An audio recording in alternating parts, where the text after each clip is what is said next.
My name is Helen Whitmore. I'm 68 years old. I used to teach English literature at a public high school in Ohio. I retired after my husband passed away, and now I spend most of my days tending to my garden, baking lemon bread for the neighbors, and reminding myself I once mattered to someone. This past Father's Day was revealing. I had spent the entire morning preparing lunch. Roast beef, Brandon's favorite. I used to make it every Sunday when he was a boy, back when he thought I was some kind of magician in an apron. The table was set with cloth napkins and polished silver. I even placed a framed photo of my late husband, Marshall, at the head of the table, just so his presence wouldn't be forgotten. When Brandon and his wife, Emily, arrived, they brought with them the usual noise and a boxed cake from a high-end bakery. Jake, my grandson, gave me a quick hug before diving into his phone. Emily kissed the air near my cheek and immediately asked if the roast had gluten. But the real performance began when Emily handed a velvet gift box to her father. "Happy Father's Day, Dad," she said, her smile radiant for the cameras she wasn't even holding. "From both of us." Robert Callahan, Emily's father, opened the box with the theatrics of a seasoned actor. Inside were 2 thick, gold-edged tickets.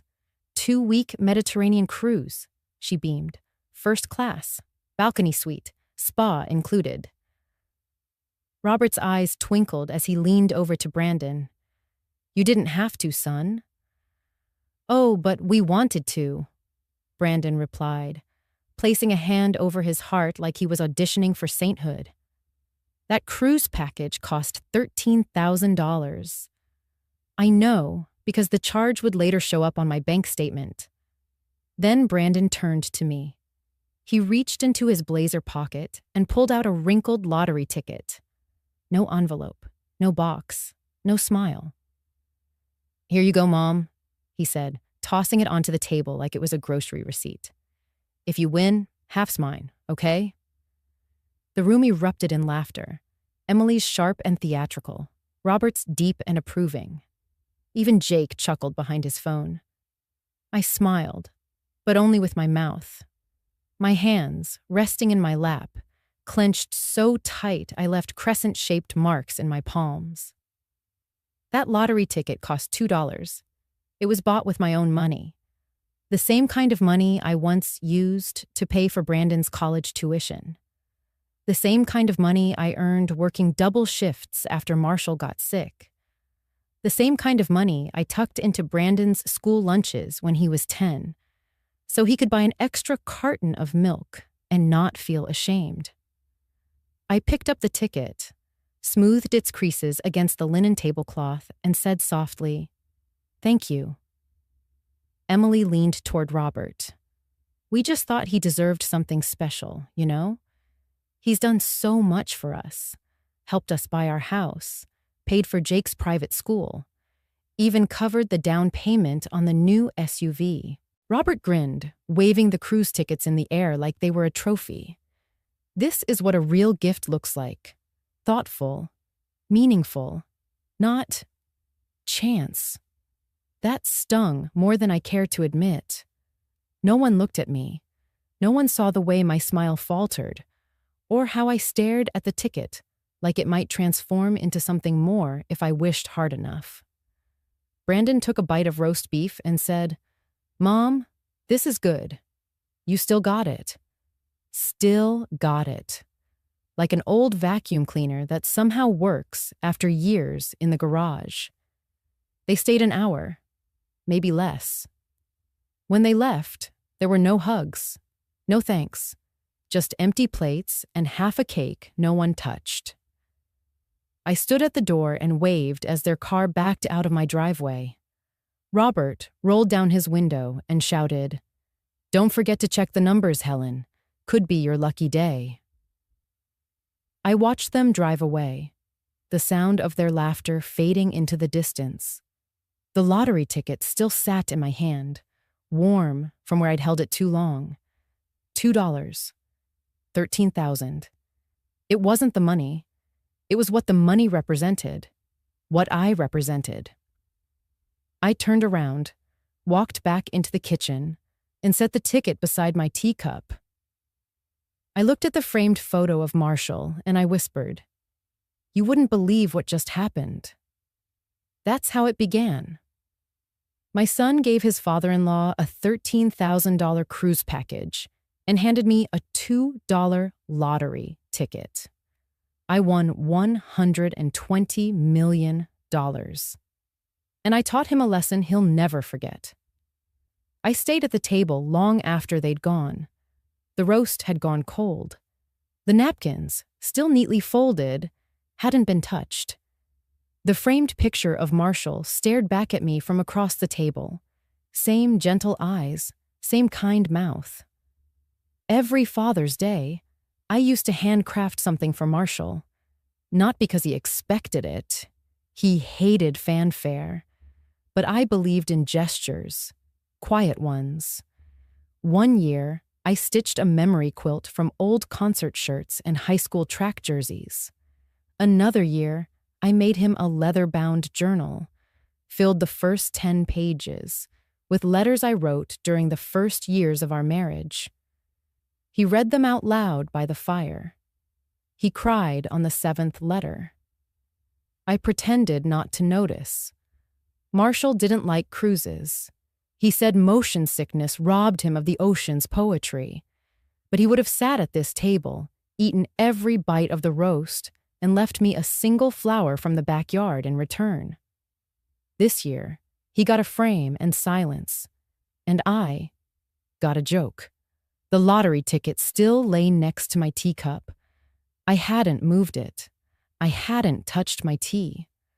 I heard Jake's voice earlier that afternoon, whispering to his father when I brought out the food. Do I really have to sit by Grandma? I wanted to sit with Grandpa Robert. He always has funny stories. And Brandon had replied without pause. Sit wherever Grandpa wants you. Be polite, okay? He's earned it. He's earned it. As if love and respect were currency to be bought at luxury price points.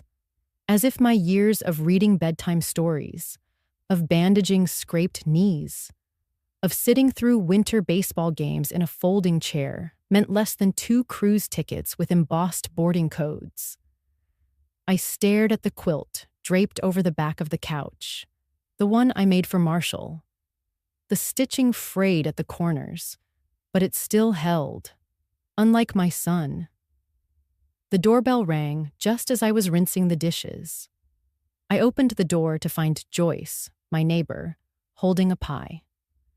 Thought you might want some company, she said, her eyes immediately scanning the empty living room behind me. Big lunch today, huh? I nodded. They just left. Joyce followed me into the kitchen like she had so many times before. She noticed the clean plates, the spotless glasses, the unserved slices of pie on the counter. She didn't ask about the cruise tickets. She didn't mention the laughter from earlier. She simply looked at the folded cloth napkins and said gently, "You still iron these?" "I do," I said. "Every holiday. Habit, I guess." Joyce set the pie down, removed her sweater, and took a deep breath. Then she asked, not unkindly, "Helen, do you ever wonder who you're keeping all this ready for?" I didn't answer. I just looked down at my hands. The knuckles were starting to swell from age, but I still had the strength to iron, to carve a roast, to lay out place cards that no one noticed. I used to think love was passed down like recipes. Now I wasn't so sure. Joyce reached for the kettle and poured us both a cup. She didn't press the question again. She didn't need to. The silence between us had already done the talking. Outside, the sun had begun to lower, casting soft shadows across the dining room. My house still smelled like rosemary and garlic, but the warmth was gone. It had left with their laughter. Joyce looked over her teacup and said, almost like a whisper, "You know, you don't owe anyone your dignity, not even family." I looked at the lottery ticket again. $2. And somehow, still more honest than everything that had happened today. Monday morning started like most others. I brewed my coffee, fed the birds, wiped down the kitchen counters even though they were already clean. Then I sat at the table with my laptop, like I did every first of the month, to go over my bank statements. It was routine. I'd been tracking every dollar since the day Marshall passed. Not because I was afraid. I'd always been careful. But because the habit gave my days shape. It reminded me I was still in control of something. The list of charges loaded slowly. Grocery store, utility bills, my donation to the shelter on Maple Street. All familiar, all accounted for. And then, there it was. Premium Cruise Lines, $13,487.20. My heart paused before it could beat again. I clicked the line, certain it was a mistake. But the confirmation code, the timestamp, everything matched. The transaction had gone through the Thursday before Father's Day, exactly 4 days ago. I wasn't near a travel agency that day. I hadn't made any calls. I hadn't even left the house. But Brandon had. He still had access to my account. I'd added him when Marshall died, just in case. At the time, I thought it made sense. I thought I could trust my own son. I closed the laptop slowly, pushed the coffee aside. It had gone cold. For a few seconds, I just sat there, hands folded in my lap like a student waiting for bad news. Then I picked up the phone. He answered after 3 rings, his voice casual, breezy. "Hey, Mom, everything okay?" I took a breath. "Brandon..." "I was looking at my account this morning. There's a charge for nearly $13,500 to Premium Cruise Lines." Silence. Then a sharp inhale, followed by a little laugh. "Oh, that.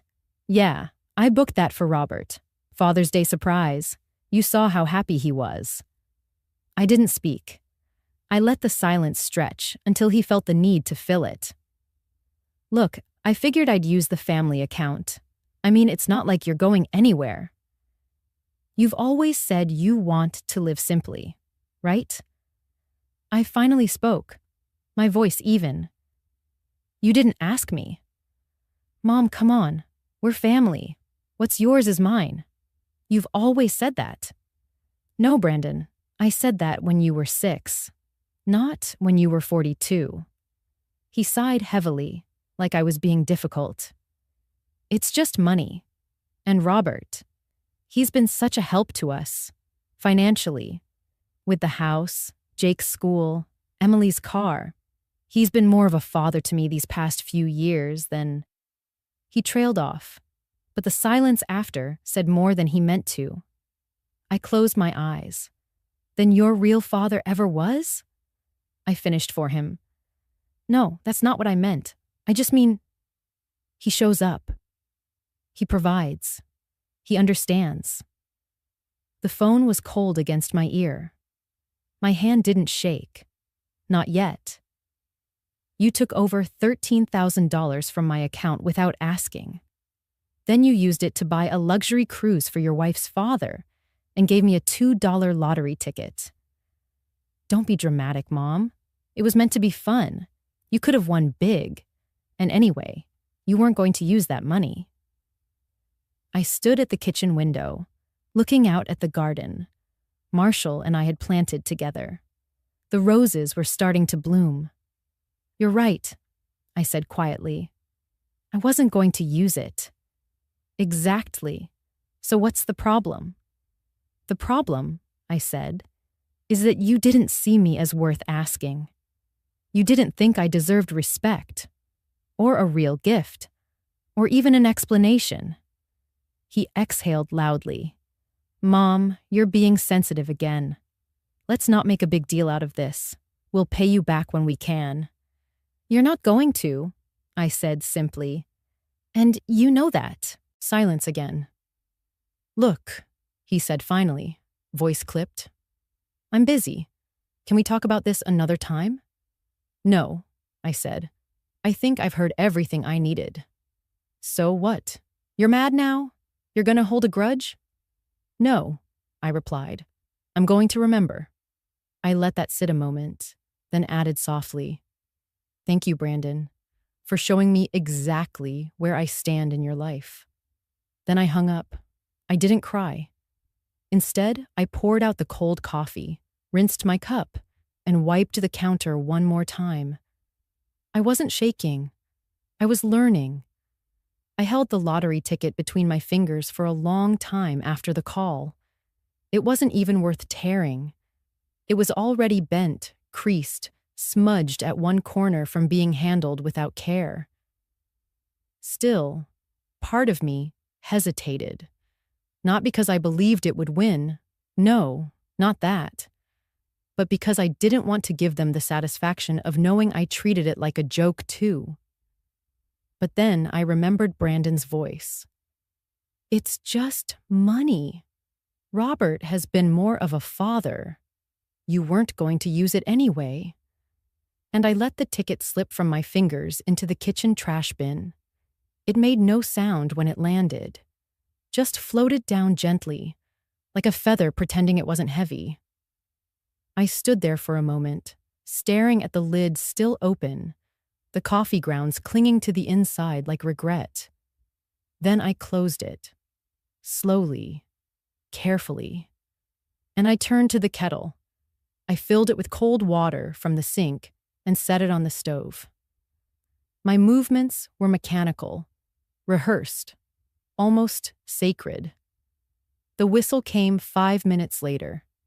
I poured it over my tea leaves in a porcelain cup that had survived 3 decades, 2 dishwashers, and 1 angry toddler with a plastic bat.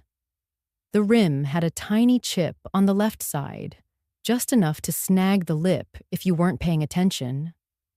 Marshall once called it the good cup. Not because it was expensive, it wasn't, but because it had a shape that sat perfectly in the palm, like it had been made for hands that were tired but still steady. I never replaced it. I never replaced a lot of things after he died. I carried the cup to the table and sat in the same spot where I'd been humiliated less than 48 hours ago. The same seat where Brandon tossed me a $2 ticket like it was a leftover napkin. I lifted the tea slowly. Steam curled up like memory, soft, persistent. It fogged my glasses for a second, and I closed my eyes, just to feel the warmth. The rim touched my lip where the chip was, and I didn't flinch. I'd learned long ago how to tilt the cup just so, how to hold broken things in ways that didn't hurt anymore. I looked at the teacup the way some women look at themselves in old photographs, with both longing and distance. Q sut vien nhung van am van lam, tron kong viex. Like me. There had been a time when my presence filled this house. Birthday banners hung crooked in the hallway. Brandon's muddy cleats left by the door. Marshall's baritone voice humming from the garage. Now, even my shadows felt thinner.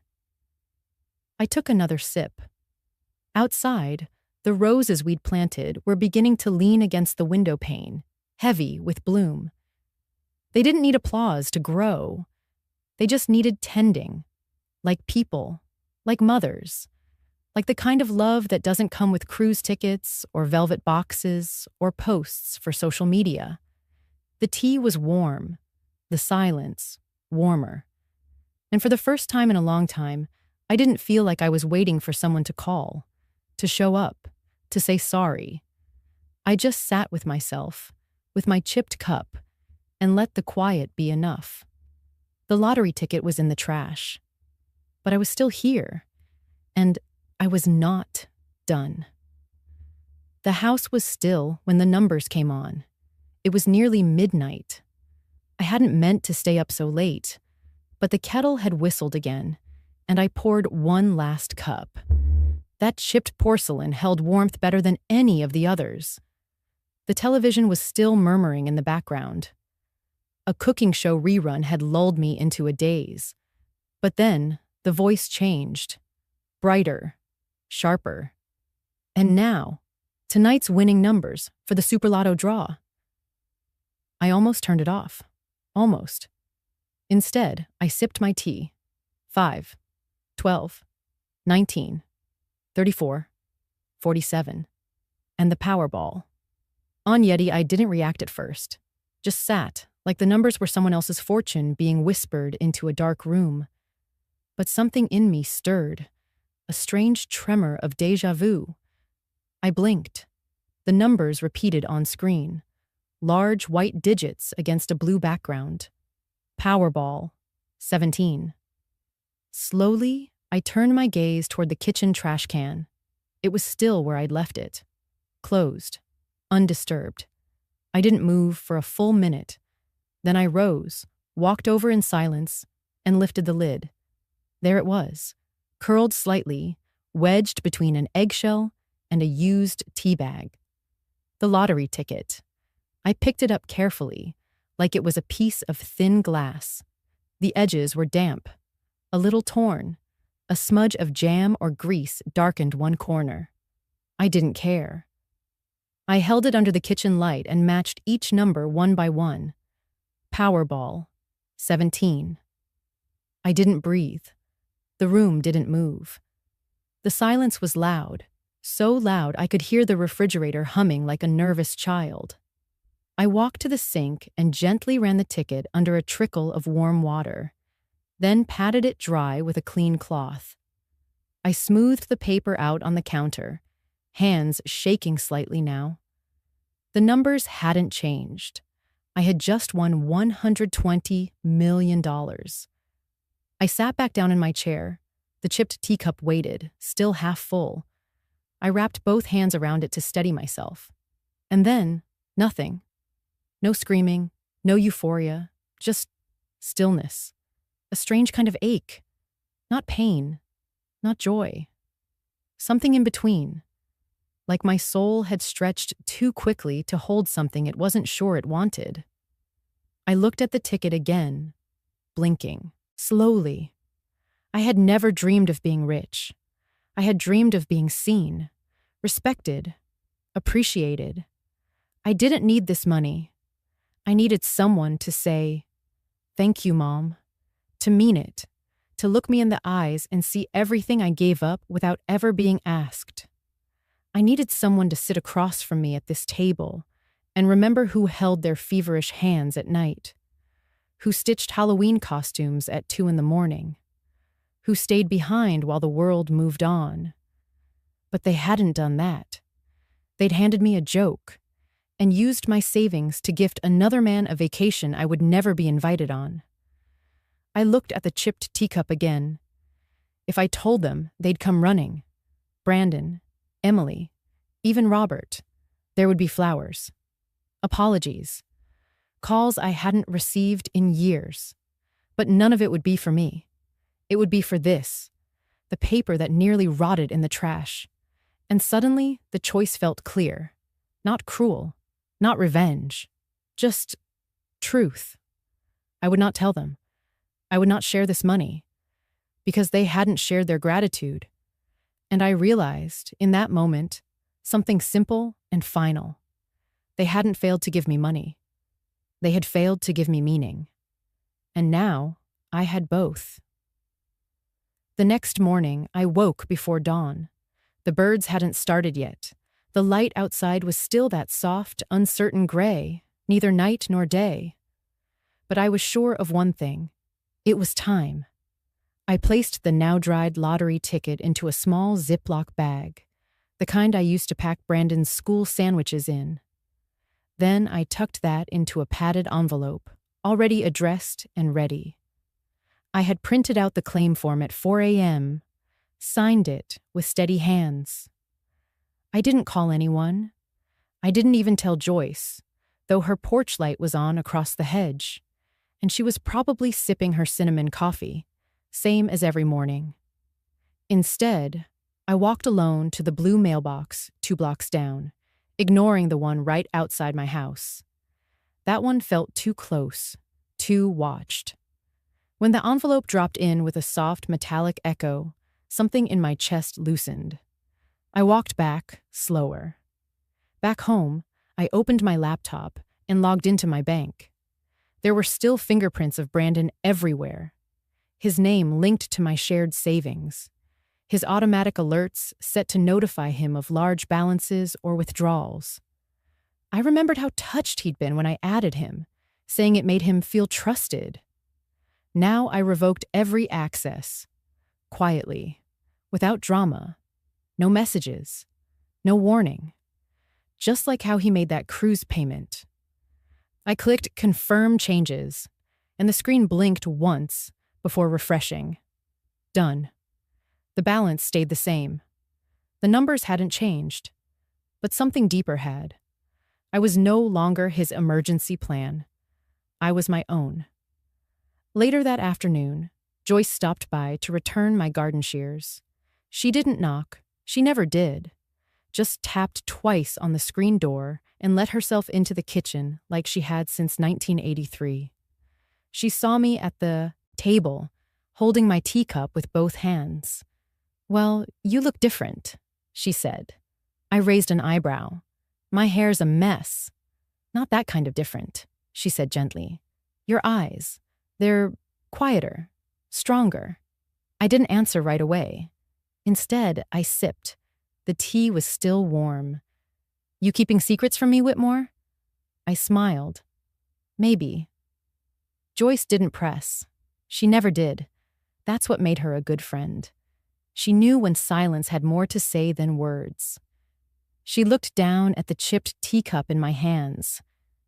"You know, you've had that cup longer than most marriages." "I trust it more than most husbands," I replied, and we both chuckled. But beneath the laugh, she could feel it. Something had shifted. She reached out, just brushed my wrist lightly. "Whatever it is, Helen, I'm proud of you." That was all. And when she left, I sat there a little longer. I didn't check my email. I didn't refresh the tracking number on the claim envelope. I didn't let myself think too far ahead. I just let the peace settle. Because for the first time in years, maybe decades, I wasn't waiting for someone else to save me. I had quietly saved myself. I didn't even know Emily had started live streaming until Joyce sent me the link. It was a Thursday, late morning. I had just trimmed the roses and was dusting off the windowsill when my phone buzzed 3 times in a row. Joyce rarely texted me at that hour. "You need to see this. Link. Emily's gone live. It's about you." I stared at the screen for a moment, not moving. Then I clicked. Her face filled the frame, well lit, as always, makeup done just enough to look raw, but relatable. Behind her, their bright white kitchen glowed like a commercial. Tears rolled down her cheeks, perfect little drops that didn't smudge her mascara. "I'm not doing this for attention," she sniffled, voice trembling. "I'm doing this because families should never betray each other. My mother-in-law, Helen, has taken something that wasn't hers." Pause. Dramatic breath. Look into camera. It was a gift Brandon and I gave her for fun, just a joke. She even laughed when she got it. But then, we found out it was a winning ticket. She choked back a sob. A well-rehearsed one. And now, she's cut us off, changed bank info, refuses to even speak to us, after everything we've done for her. She's keeping all of it, $120 million, from her own son. The comments rolled in instantly. "OMG, I'm so sorry. That's elder greed. No offense. I'd never do that to my kids. Family is everything. Wow. Stealing from your son? Disgusting. My mom did this too, kept everything when my dad died. Narcissistic old women are dangerous. My hand stayed still, holding the phone. I read each word like someone peeling a wound open slowly. There were thousands of views within the first hour, dozens of shares, screenshots, threads tagged with "Dagen cruel mother," "Dagen lottery thief," and worst of all, "Cancel Helen." The phone rang once. Brandon. Then again, unknown number. Then silence. Then more messages. My Facebook was flooded. How dare you do that to your own grandchildren? You look sweet, but clearly you're not. Emily is the kindest person ever, and she didn't deserve this. You raised a son who loves you, and this is how you repay him? Greedy old witch. I didn't reply. Didn't delete. Didn't post a counter video. I just sat at the kitchen table, the very one where I'd once cut out paper hearts with Brandon in 3rd grade, and watched the world spin its version of me. A villain. A thief. An ungrateful mother. And still, I said nothing. Not because I didn't care, but because I knew the truth was not something I needed to shout. I placed the phone down, turned it face down so I wouldn't see the blinking notifications. Outside, the mailman passed by. I could hear the rustle of envelopes, the soft slam of the metal flap. Life didn't pause just because the internet wanted blood. I reached for my teacup. Still warm. The chip on the rim caught the light for a second. I thought of that night when I pulled the ticket from the trash, the grease stain, the jam smear. If I had waited one more day, it would have been ruined. And now, they wanted it back. Not because they loved me. Not because they'd reflected. But because it was valuable. My silence wasn't weakness. It was memory. It was clarity. It was choice. Let them talk. Let them invent. I didn't owe them a narrative. I didn't owe them noise. I took another sip of tea, let the bitterness settle with the warmth. One truth remained. They had handed me trash, and I turned it into something priceless, without asking for anyone's approval. The phone rang late afternoon, an unfamiliar number with a Napa Valley area code. I almost let it go to voicemail. After days of being swarmed with strangers' opinions, silence had become my comfort. But something in my chest told me to answer. Helen Whitmore? A deep, weathered voice asked. Yes, who's calling? William Callahan, Robert's father. I hadn't spoken to William in over 10 years, not since Emily and Brandon's engagement party, where he'd given a beautiful toast about legacies and character. Back then, he was already retired from the federal bench, a man of quiet words and sharp eyes. I've watched the video, he said plainly. My body tensed. And I've also watched them spin a lie so fast it could gut the truth if no one stepped in. He exhaled, slow and deliberate. The kind of breath only men who've seen courtrooms fall silent know how to take. I was there, Helen. Father's Day. I saw what they did. I saw what you were given. I saw Brandon smirk when he handed you that ticket. I didn't speak. I didn't need to. Robert laughed. He said, "Classic Helen, keeping face even after a slap in public." And then they opened champagne for him while you sat there with nothing but that slip of paper. I closed my eyes. You didn't ask for this to go viral. You didn't call reporters. You didn't make a scene. And yet, they've painted you as a thief. He paused. The line went still except for the hum of his old clock in the background. I can't stay silent, Helen. My son and daughter-in-law crossed a line. I taught Robert better. I whispered, You don't have to. Yes, I do. Silence in the face of injustice is complicity. And I won't have my name tangled in this if it means watching a good woman get torn apart for having the audacity to remain quiet. That night, William posted a public statement on his personal page. His words were measured, precise, as though written for the congressional record. He titled it, "For the Sake of Truth and One Woman's Quiet Dignity." I, William E. Callahan, was present on the morning of June 16th, Father's Day, at my grandson's home. I witnessed Helen Whitmore receive a $2 lottery ticket, while my son, Robert Callahan, was presented a $13,000 cruise package purchased from Helen's own savings, without her consent. Helen expressed no anger. She smiled and sipped her tea, but I saw the fracture beneath that smile. This week, I have watched lies spread like rot. I cannot allow it. I hereby affirm that the lottery ticket was a dismissed gift, mocked even, and Helen owes no one anything. She has not stolen. She has not betrayed. She has endured. His post reached nearly 1.2 million views within 48 hours. Suddenly, the tide shifted. Influencers retracted their hot takes.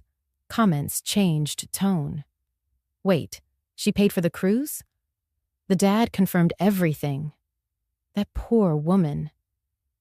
Can you imagine being publicly humiliated like that and still staying silent? Number respect. Helen is trending. As it should, I didn't reply. I didn't post a victory note.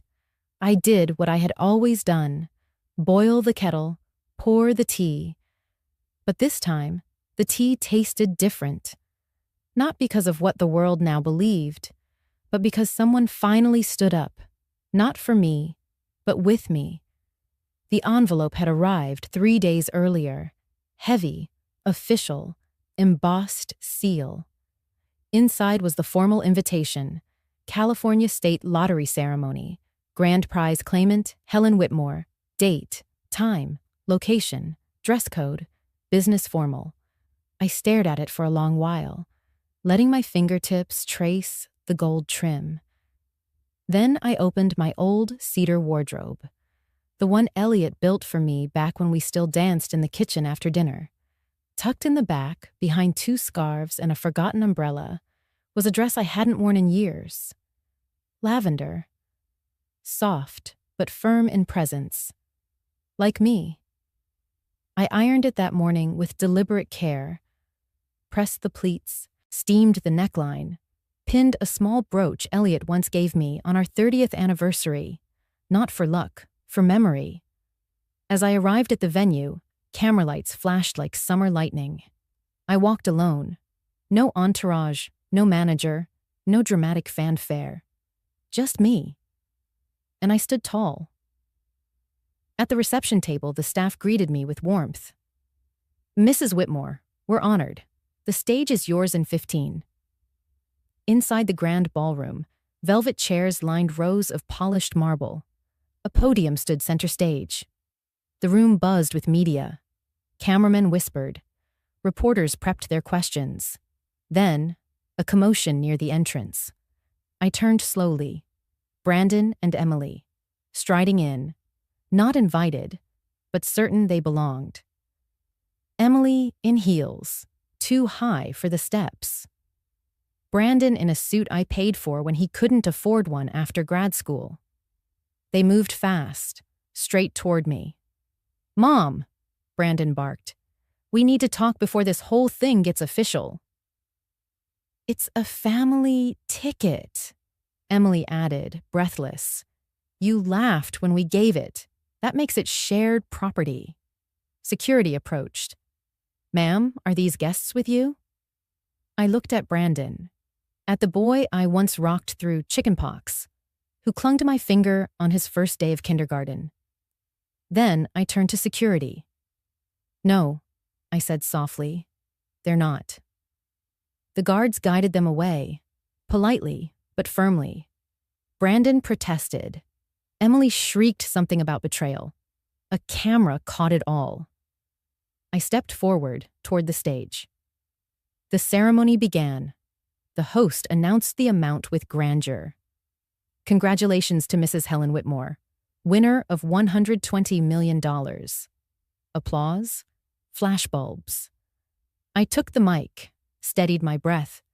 Then a reporter, young and eager, pushed forward. Mrs. Whitmore, do you plan to share the winnings with your family? A hush fell.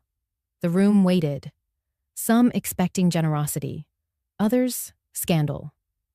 I smiled, not wide, not bitter, just enough. I was told not long ago that I was more of a burden than a blessing, that my role was outdated, forgotten, a leftover. Pause. I held up my teacup brooch gently between two fingers. But I've learned something important. If I was ever a burden, today is the day I step out of that role. Another pause. Then, no. I will not be sharing it with those who discarded me, but I will share it with those who see people like me not as a bank account, but as a human being. Silence. Then a slow ripple of claps. Then more. And for the first time in years, I wasn't background noise. I wasn't invisible. I was a woman. Whole. Standing where no one thought I belonged, but where I knew I did. It didn't take long for the dust to settle. The headlines lingered for about a week, maybe two. But in today's world, even firestorms have a shelf life.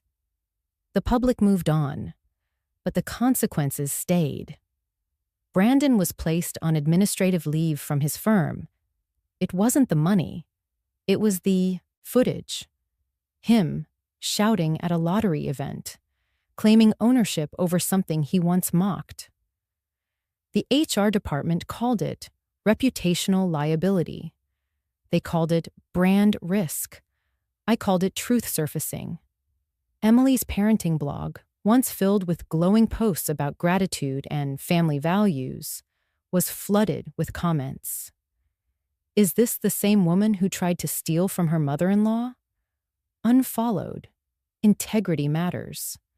You raised your son to call that woman grandma? I'd be ashamed. Sponsorships dropped.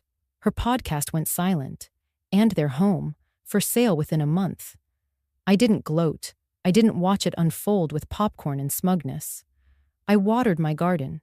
I hosted Joyce for afternoon tea. I read again. Real books, not just recipes or bills. And I waited for nothing. Until one Thursday morning, an envelope arrived. No return address, just my name. Handwritten in uneven cursive I knew better than my own. Jake. Inside, a folded piece of notebook paper. No email. No TikTok. Just ink on paper. Dear Grandma, I don't know if I'm allowed to write to you. Dad says you're angry, and Mom says you lied. But I don't think that's true. Sometimes I hear them argue, and I wish I was at your house instead. It was quiet there. You made soup that didn't come from a jar. I miss your garden. I miss the way you put honey in my tea even when Mom said not to. I miss your smell, like warm books and cookies. I miss you more than anyone. Love, Jake P.S. I saved a petal from the tulip we planted. It's in my drawer. I held the paper close, the ink smudged slightly where he'd pressed too hard on his O's. He always did that. I used to tease him, call them strong man circles. I didn't cry.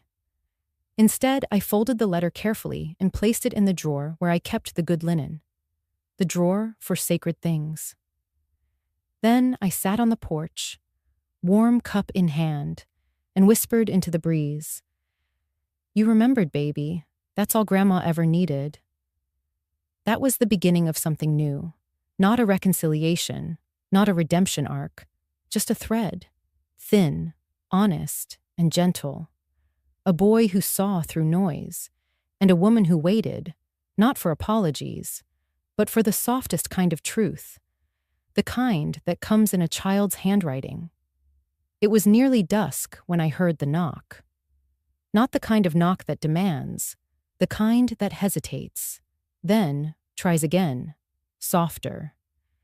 I opened the door, and there he was, Brandon, my son. The same boy I once walked through storms just to get to his school recital on time. Now a man, standing like a collapsed version of his former self. His eyes were sunken, his shirt wrinkled, his wedding band gone. "Mom," he began. I didn't speak. I simply stepped aside. "Come in." He hesitated, as though unsure whether the invitation was real. Inside, the house was calm.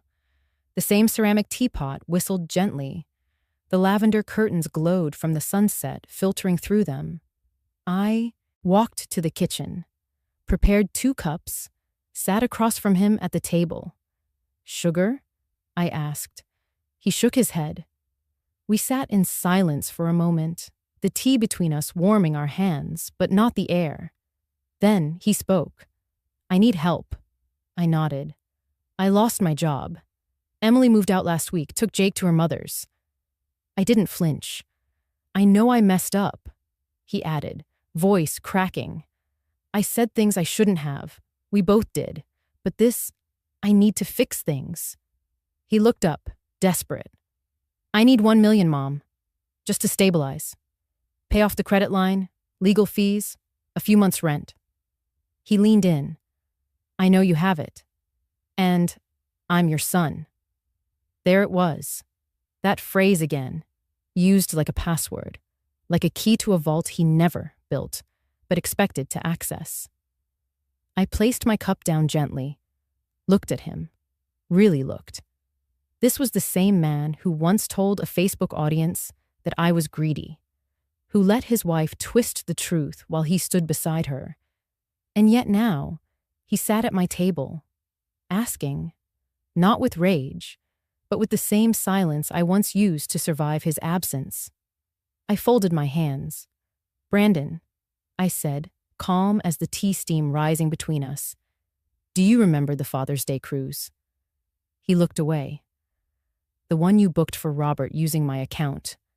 The $13,487 that left without a word. That was different. It was. Because you didn't ask, and you didn't say thank you." I paused, letting the air stretch. "So let me ask you, why should I give you $1 million when you took $13,000 without asking?" He blinked. His lips parted, but no words came. I softened, not out of pity, but clarity. "This isn't about revenge, Brandon. It's about boundaries. I'm not punishing you." "Then help me," he said, voice barely above a whisper. I reached across and gently touched his wrist. "Son, I will always want you to stand, but I won't carry you while you continue to blame the weight on me." He looked down, shoulders folding in. "I'm not giving you money," I continued, "but I'll give you something far more painful. Space." I rose, taking the empty teacups with me. As I rinsed them at the sink, he remained seated, still, perhaps for the first time, truly still. He stood eventually, slowly. "Goodbye, Mom. Goodbye, Brandon." And that was it. No slammed doors, no shouted accusations. Just the truth, laid bare over tea. Not cruel, not cold, just final. As the door clicked shut behind him, I poured myself one last cup. The teacup, chipped, lavender-trimmed, held warm as always. Just like me. The screen door swung shut with a dull thud. He didn't slam it. Brandon never slammed doors. That would have taken too much emotion, too much ownership. Instead, he left like a draft. Cold, quiet, slipping through the cracks and leaving behind only silence. He was halfway down the porch steps when he turned. "You know." "What, Mom?" I didn't answer. I just stood still, one hand resting on the kitchen doorway, the other still warm from holding the teacup. "You're not even family anymore." It wasn't shouted, just spoken, firm, like a judgment, a final strike of the gavel in a courtroom he believed he presided over. My heart didn't jump. It didn't sink. It just paused, like a breath I'd been holding for years had finally been exhaled. I stepped forward, calm, no drama, no heat. "Brandon," I said, "let me tell you something about family." He stopped, just at the bottom step, his silhouette outlined in the amber wash of the porch light. The same light I'd once kept on late into the night, waiting for him to come home from teenage misadventures. The same bulb I used to replace with care, because my boy might trip if it's too dark. I let that moment hang between us. Then I said it. Family isn't just blood. It's not who shows up to take. It's who remembers to say thank you when they leave with full hands. He didn't reply, so I said the rest, the line that had been forming in my bones for years, carving itself into the soft parts of me every time I was dismissed, overlooked, or expected to just absorb the blow. Family is where people give and then remember to give back. It's not a place you return to when you're broke, ashamed, or cornered. It's a home built on gratitude, not entitlement. He stared at me, something flickering behind his eyes.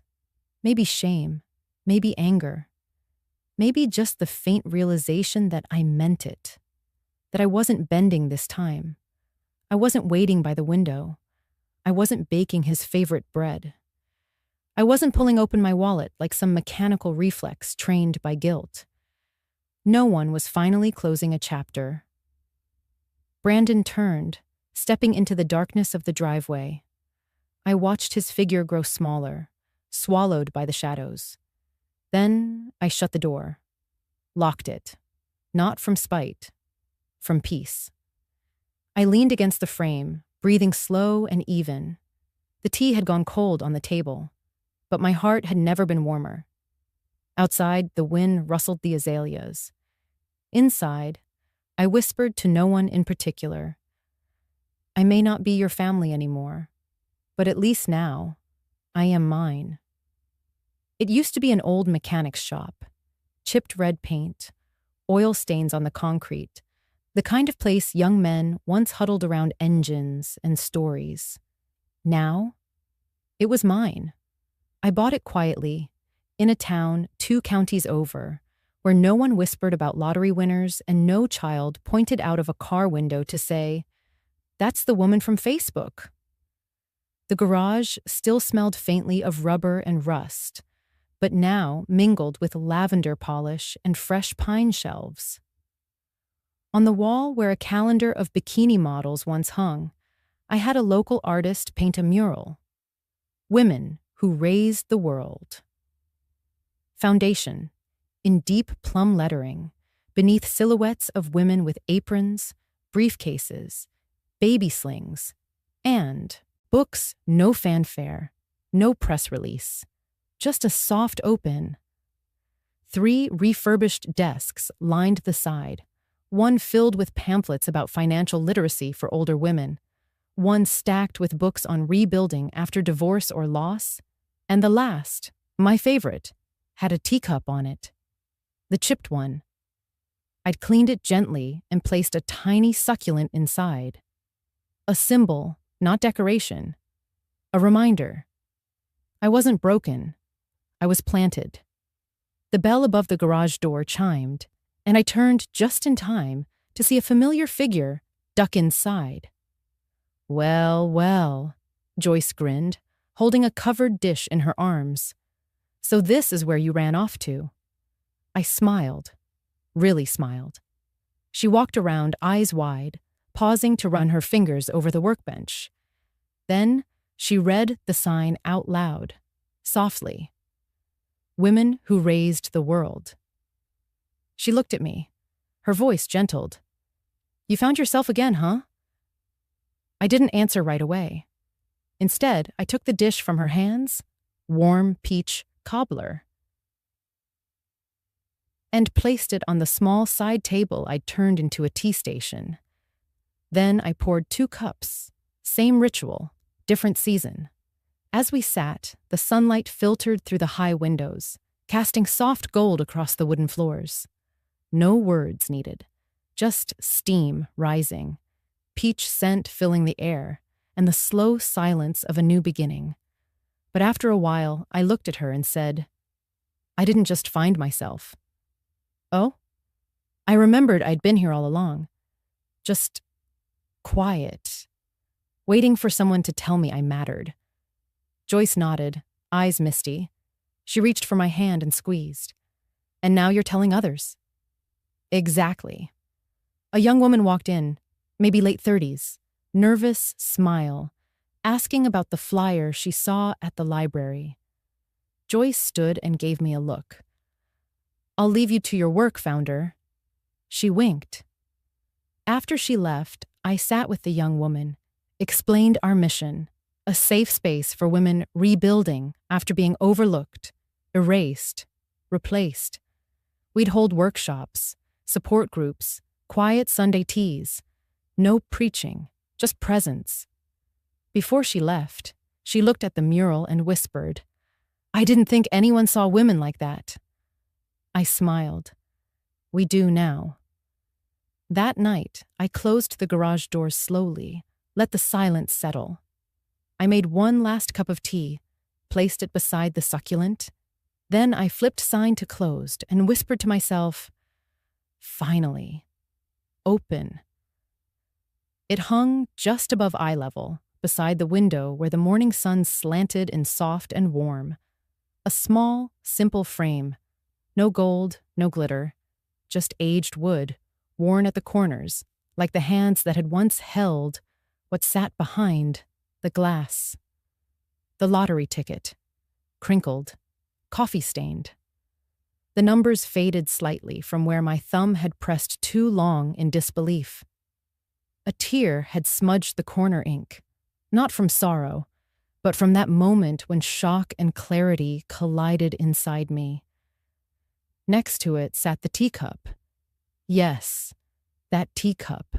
Still chipped. Still imperfect. But now, no longer forgotten in the back of a cupboard. It rested in a clear box, open at the top. Inside, a sprig of dried lavender. A gift from Jake, tucked into his handwritten letter. Below them both, on the bottom edge of the display, was a single engraved line. "You didn't break me. You reminded me who I am." People often came into the foundation and paused there. They rarely asked, but when they did, I never offered the whole story. Instead, I'd say, "That's not a ticket. That's a moment. A reminder that even when people try to write you off, the page is still yours to turn." Some nodded politely, unsure. Others lingered longer, staring not at the ticket, but at the teacup. It surprised me how many connected with that small, ordinary object. "My grandma had one just like it," someone once said. "Mine broke when I moved out," another whispered. But one woman, maybe in her 60s, stood for a long time, long enough for her tea to go cold. Then she turned to me and asked, "Did they ever say sorry?" I smiled gently. "Number. And they don't have to. Why not?" I looked up at the ticket, then back at her. Because forgiveness isn't about giving them peace.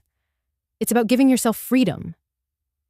She exhaled, like something she'd carried for too long had just loosened. After she left, I sat behind my desk, the same one I'd built from old garage shelves. I opened Jake's letter again, not because I hadn't memorized it, but because some words deserved to be touched as well as remembered.